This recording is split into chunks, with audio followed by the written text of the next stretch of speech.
Yeah, that's part of the ride. That's part of the it's a feature. It's a feature. If you didn't know, you have the ability to refund your upgrades between each wave as much as you want.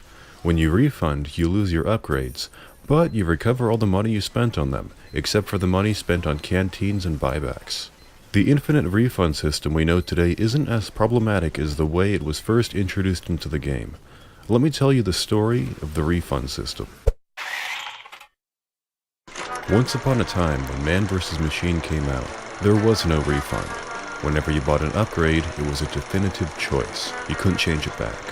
You had to manage your income and buy what would not only be needed this wave, but also for the following ones. You and your team had to plan ahead and organize to face every challenge the mission will offer. It was an uphill battle. Admittedly, this doesn't leave a lot of room for mistakes. If you bought an upgrade that would later reveal itself to be useless, you were stuck with it for the whole mission. The introduction of refunds was actually a welcome change. In the Two Cities update, the first version of the refund system was added. If you and your team collected enough money, which was around half of the money available in the mission, you would all have the ability to refund your upgrades once. That means if you realize mid-mission that you somehow got useless upgrades or you wanted to switch roles with a teammate that wasn't doing that great, you could now have a total swap of everything purchased. The money you had to collect to get the refund wasn't lost after losing a wave, which means that if you lost a wave over and over again, as long as you collect some money, you could still refund and organize your team into a better mold. However, there was an exploit. You can find a way to reset your refund once unlocked and refund your upgrades as much as you wanted to. To perform that, all you had to do was rejoin the red team, using the random button. Why this screen was even accessible in the first place is a mystery. But the problem is, instead of treating this game-breaking bug like any other bug, on July 2nd of 2015 during the gunmetal update, Valve made refunds infinite. They turned a big exploit into an actual game mechanic, and the sneaky even hid this addition among all the gunmetal weapon balance changes, even calling it respecs instead of refund to make it even sneakier. To understand why this is a problem, let's look at some examples. There's the Gunslinger's third crit punch exploit, which allowed you to store a critical hit. The short circuit exploit that lags the entire server and causes players to be stuck in spawn, or most recently, the exploit that allows sticky bombs to deal damage through walls. Imagine that, instead of fixing those things, Valve just said, "Fuck it, it's a feature." I'm sure that everyone will be pretty much pissed at that for obvious reasons. This is essentially what happened when Infinite Refund was introduced. The Infinite Refund removed a core mechanic of Man vs. Machine, which is money management. Money management was not only an important skill to have, but also much more fun. There is very little skill involved in refunding and picking a particular class that is well suited for a particular wave. Man vs. Machine became much easier, if not too easy already, even before the gas passer was added. Let me show you an example. This is Wave 6 of Cataclysm. The real threat of this wave is the giant deflector medic duos. The best way to deal with them is to have a spy. However, this is Wave 6, so if you wanted to play spy this wave before refund was added, you had two choices. Play as a spy for the whole mission and deal with giants and money on the other 5 waves, or play as another class, while saving enough money to fully upgrade armor penetration and swing speed by the time that you reach Wave 6. You had to plan ahead and have all the required knowledge to do so. Now, with refund, all you have to do is refund a spy, which anybody can do, and turn this expert wave into an intermediate wave.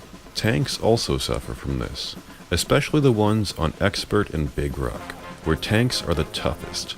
Players can cheese these waves by having someone refund a pyro, and then having this player refund back to another class, making tanks cannon fodder at most. You will also notice that it is only one player that refunds. Only one player needs to change class to make the entire wave effortless. Some of you might raise a hand and say, but refund allowed pyro, sniper, and spy to be played. Nobody wants them in waves where they aren't needed, so this gives them a moment to shine. The problem is, there was no class not being played before refund was introduced, and Infinite Refund only made those classes being played less, because now you have teams that refuse to allow you to play those particular classes except in waves they're specialized in. No, you cannot play Pyro, there's no tanks in this wave. No, you cannot play Spy, there's no giant medic in this wave. We got lucky that we didn't get a no, you cannot play Demo or Sniper, there's no Uber medic in this wave. Is it because I'm black? Even Scout is suffering from this, not even being allowed to play on the last wave because you don't need money anymore. But Refunds helps new players. They upgrade badly or pick a wrong class for the team, so Refunds allows them to fix their mistakes and improve. How many new players have you seen use Refund by themselves and upgrade properly? Even if you have played a lot of man vs. machine, you can count such players in one hand. This is mostly because new players aren't even aware the Refund button exists. At no point the game tells anyone that Refund exists and how it works.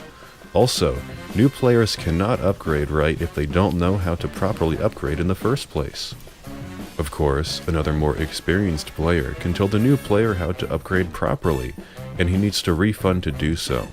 But generally the new player isn't learning, he's obeying the more experienced player that tells him to buy specific upgrades without explaining why. And ironically, chances are the more experienced player also has no idea why these upgrades are being bought, because of this gigantic monkey see, monkey do circle in man vs. machine. The whole argument of Refund helping new players is flawed. It just locks them further into obliging to people who backseat them because there is no excuse to learn or play suboptimally.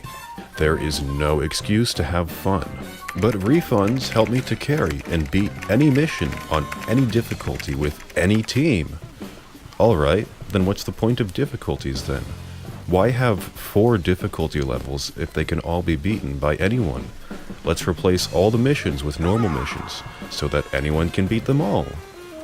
That is not how you design a video game. What's the point of a challenge if you don't put an effort into beating it? No challenge makes the game stale and boring, especially for those players you're carrying. They do nothing to beat the mission, and when the dice rolls at the end, they might get better crap than you do, because this game mode doesn't reward points or skill. In the end, it's dumb luck, and the journey could be fun or boring.